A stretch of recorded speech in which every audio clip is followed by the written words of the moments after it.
All right, how's everybody? Everybody have a wonderful, tremendous Independence Day? I know everybody was off, knowing what I know about the business and the industry. I suspect that every last one of us had the day off here yesterday, right? No, that's not the case? No? Glenn, I know you had off with all the seniority. Well, we appreciate it. We appreciate the turnout. It looks like a pretty good turnout this morning. We're here this morning to actually have Major Smith, a lot of you know Gerald Smith, in the department. He's going to speak about 4th of July, what some of our observations were there, talk about the operation that we employed and how successful that operation went, due in large part, I guess, to a lot of strategy planning and some help from our partners. When he's through, we'll go ahead and open it up to questions for Gerald, for Major Smith, and I'll be around to answer any other questions for things that are looming. So without further delay, Major Gerald Smith. Thank you, Rod. I assume everybody's rolling. You spell my first name Gerald. I am the major over the Southwest service area, which includes the Uptown area. I was also the incident commander for the 4th of July celebration in Uptown Charlotte. But if I could just take one moment to recognize two visitors that we have in the room that you don't normally see their faces. It's going to be Carter and Matthew. Sorry to put you guys on the spot, but there are two of our high school interns who are joining us today and joining us with the department this weekend, this summer. And you're from South Mech and West Mech, respectively, correct? Welcome, guys, and don't feel shy. If you have questions at the end, feel free to ask as well, okay? Last night's celebration was a success. Our planning, our mitigation strategies, our partners with the fire department, emergency management, the sheriff's department, and many, many other, our federal partners were all effective. We had a great celebration. Everybody cooperated except for the rain, which caused about an hour delay with the game and pushed the schedule back a little bit. But the crowd was not dissuaded from coming uptown because of the rain. We had about 20,000 people at the peak with the fireworks celebration in Ramir Bearden Park. Everything went well. We had one arrest from last night, and that was inside BB&T Ballpark. That was for second-degree trespassing and resisting, obstructing, or delaying a public officer. That was the only negative that we could say happened. Once the celebration was over with, we were able to even get traffic out within 40 to 50 minutes and clear the Uptown. So it was a great night, great celebration in Uptown. Questions? Just one arrest? Just one arrest. One arrest, and that was not part of the festival. It was not part of the gathering in Ramir Bearden Park. It was an arrest that was made at the end of the baseball game inside BB&T. You've been doing this for a minute. I just got to ask you, how surprised are you? I'm shocked, but I'm very pleased. I'm very pleased to be able to stand up here and say just one arrest. With that many people in the Uptown area at one time, that is amazing. With some of our other large venues in Uptown, it could be anything. You can see several arrests, but we only had one, and that is a success. What was the estimate of how many people were down there? 20,000. The park, we believe, holds about 10,000. Once the game was over with, the crowd continues to swell. They poured over into the streets. We estimated it was about 20,000 people there at the peak to watch the fireworks. Gerald, any theories as to why it went so well? Was it your preparation? Did you sense that folks maybe were just a little bit less tense? Mark, I would love to be able to stand up here and say that CMPD can take credit for the success. We're only one player in that. We take a major role, but we have to share the success with all our partners.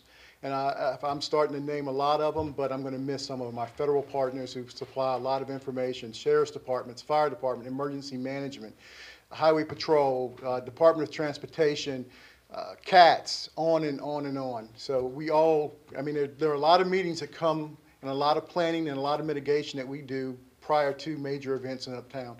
And we believe that we hit it home. We had a home run last night. So. Who else? Wow. Such a quiet gaggle of reporters. We appreciate you, Major. Appreciate your time. We'll let him get back to work. What else do we have that's looming? I understand it's a short week. We had some other multi-agency cooperation yesterday that a lot of us got to spend time with. Can you give us an update on the happenings of yesterday's Mercedes in the woods and I can, and actually, I've got on my flank over here, somewhere lingering in the hallway, a lot of you know Captain Cecil Brisbane with Violent Crimes. They're asking about the yesterday's situation involving the attempted abduction of two women over in our Steel Creek area. I know a lot of you were out on the scene yesterday during Deputy Chief Johnny Jennings' press conference. For those of you who weren't, we had two reports of attempted abductions of two women in the Steel Creek area yesterday. Thankfully, neither one of those women were abducted and no one was injured. We recovered the suspect's vehicle, a stolen vehicle, a short time later over on Performance Road, back in a wooded area that was set ablaze. We believe at this point that blaze was set intentionally. That vehicle was stolen from our Freedom Division. I want to say it was somewhere around or on July 1st of this year. Somebody left it running when it was taken, so it wasn't taken by force. I'd love to sit here and tell you that we have an arrest in this case. That's not the case at all. We continue to just work tirelessly, devoted a tremendous amount of resources, and I guess a lot of you who were out there yesterday were witness to that. We had our dirt bikes, enduros, our aviation unit, our lake patrol officers, and plainclothes on patrol, you name it. We had it. It was because, we take these type of situations extremely seriously. When you have an armed individual who's attempting to lure women into a car, that's something that we're certainly going to pull the big red handle on, and something we did pull the big red handle on yesterday. We'd encourage the community, if they know anything, to go ahead and call. They may think it's the most insignificant piece of information. Do us a favor, let our people run down those leads and work to determine whether there's any kind of credibility or significance to that information that they have. They can call our Crime Stoppers number at 704-334-1600. All of those calls are kept anonymous. Again, we don't need to know who you are, where you are, what you do, where you live, any of that. We just need that information that'll allow our detectives to run down these leads. So again, I wish I had better news concerning that were those situations from yesterday, but that's where we are right now. thankfully the women did not get into the vehicle. Do you guys have any tips or suggestions for people to stay together, be in groups for safety? What is the recommendation? I think I'm going to let the captain talk a little bit about that as far as personal safety goes. Obviously, there's some things that we do want to share that's relevant, and I think it would be better suited for the captain to go ahead and talk a little bit about that.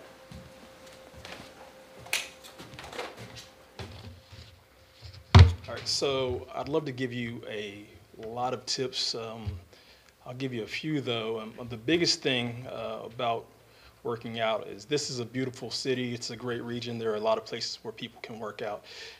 So we always talk about this being a region where you can live, work, and play. But we'd like people to make sure they live, work, and play safely. So one of the suggestions that we have when working out, especially by yourself, is to let people know where you're going.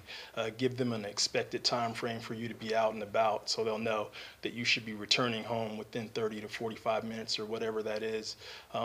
Also, if you have an opportunity to work out with somebody else, that's always a plus. The two individuals that were threatened yesterday, they did things right.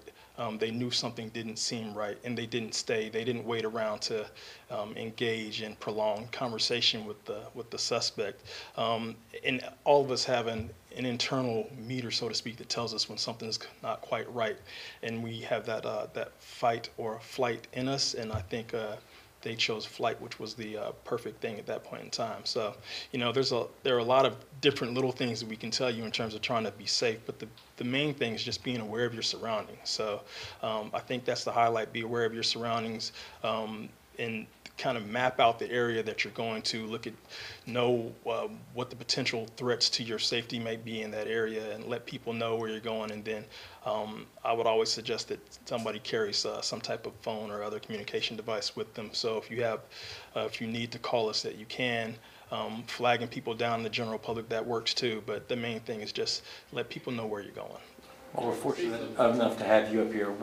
Do you have any updates on any of the open cases that you guys have been working on, the high profile?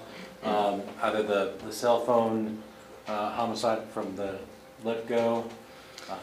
You know, you said one thing, you said be high profile, and in my opinion, every homicide we have is high profile. Every homicide we have is someone losing a loved one, and that's a situation that nobody ever wants to experience.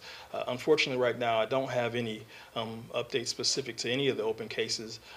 Rob already gave out some information for Crime Stoppers in the tip line. I would implore anybody who has information on any of these open cases to give us a call and let detectives know what they know so we can vet that information and work towards giving family members what they need, which is not closure, but just the understanding that the person responsible for their loved one's case will be held responsible. When you guys found the car yesterday, can you say if you were able to recover any evidence that would help you? I'm not asking you specifically to tell us what, if anything, you may have found. I'm just wondering if you found anything that might help you. The easiest way to answer your question is we found the car, and with all cars that we find and that we suspect are involved in criminal activity, we'll process those vehicles and determine if there's anything of evidentiary value that we can locate. So specifics I can't give you, but the crime scene unit came out and did process that vehicle. The fact that this guy was clever enough, and I don't know if that's the word that should be used, to burn the vehicle, what, if anything, does that tell you about either his experience or his intelligence or anything like that? I'm slightly troubled with the phrasing of that question because I don't want to give credit to a criminal for being involved in some type of criminal activity or criminal behavior. I don't know how to properly answer that question in the right context. I do think it's something for us to be mindful of and to worry about. I mean, quite frankly, anytime somebody is trying to destroy evidence, that's a problem, and that makes our job that much more difficult. So what we're dealing with right now is somebody who obviously knew that there's a potential for them to be caught because of the vehicle and their linkage to the vehicle, and they were trying to get rid of that evidence. So it's up to us to do everything that we can to salvage whatever evidence we can from that vehicle. Would you expect that this person has spent some time in the joint or something like that? I mean, I know there's no way of knowing. I won't jump to conclusions.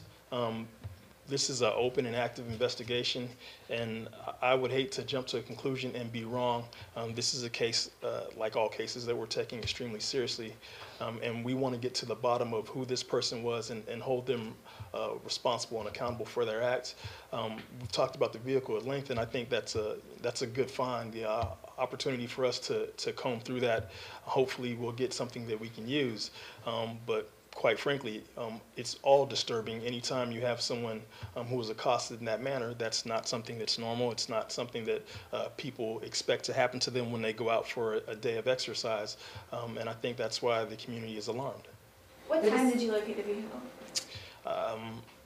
I don't have the exact time frame for the recovery. I think the complaint numbers for the recovery started around, give me a second. I think the complaint numbers for the recovery were sometime around about 10:05. So there's roughly about an hour and a half between when the original incident was reported and then when we get the call for the recovery of the vehicle. And it may extend a little past that, but roughly you're looking at a couple hours. Have there been any other incidents? Have there been any other confirmed or credible sightings of this guy? Do you have reason to believe that he's approached anybody else in a threatening manner?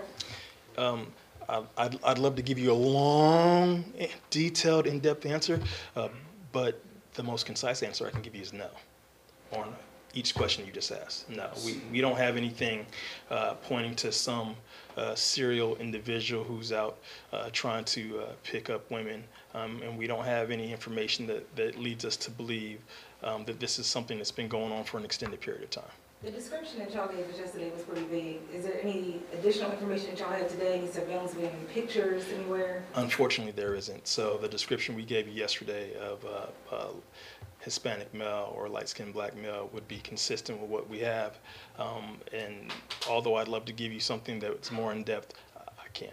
Captain, is it a general feeling, or is there any feeling at all that perhaps the suspect lives near the area where the car was found? As I said earlier, I don't want to jump to conclusions, so I wouldn't feel comfortable saying that. I think if you're looking at an individual who is operating a motor vehicle, so you can get anywhere in a motor vehicle, and that widens the search element. So I wouldn't try and pigeonhole this into saying that he's from that exact location. As we're going to let the captain get back to work, anything that develops will be sure to pass along in the way of a press release. Again, not too many new developments, unfortunately, from the last time we spoke yesterday. We want to continue to urge the community, encourage the community to go ahead and call that Crime Stoppers tip line 704-334-1600 with any additional information, and allow our detectives to go ahead and run that information down. You had something, Mark? I'm sorry, to clarify, is homicide over this investigation? I believe they're involved. I don't know if it's been assigned to them, but I know that they've at least been assisting. I'll find out who's formally has the case now. It's downtown here as opposed to in the division? I'll find out for you, Mark. Yeah, I know that they're at least assisting. I don't know if they have been assigned the case, though, officially, but I will get clarification for you. Yesterday, we were telling people he's armed and dangerous, be vigilant all day. He Yes. has been caught. Are we telling people the same thing? Because he was not just contained at one point to one part of the city. He was on York, Dixie River, the Net Performance. Should everybody just kind of be on on like heightened awareness right now? Yeah, I think that that's a really good approach, is to be mindful of your surroundings, be mindful of who it is that we're looking for.